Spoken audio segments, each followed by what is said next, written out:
Hey everyone, welcome to our channel. If you are experiencing issues opening a file on your iPhone, it could be due to various reasons such as unsupported file formats, app issues, or file corruption. So we are here with step-by-step guide to troubleshoot and resolve this problem. Firstly, check file format compatibility. iPhones support popular formats like PDF, JPEG, PNG, MP4, and DocX. If the file is an unsupported format, you will need a specific app to open it.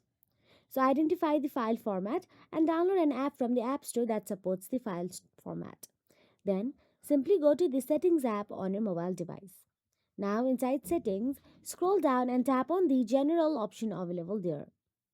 Inside General, tap on the Software Update and simply install the latest update if available. Outdated software may not support newer file formats. Or you can also open the App Store and go to Updates and update the app you are using to open the file.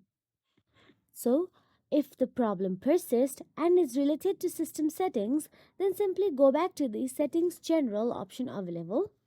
Then scroll down and tap on Transfer or Reset iPhone. Then tap on Reset. Then tap on Reset All Settings. So that is it. If you found this video helpful, please like, share, and subscribe. And thank you so much for watching.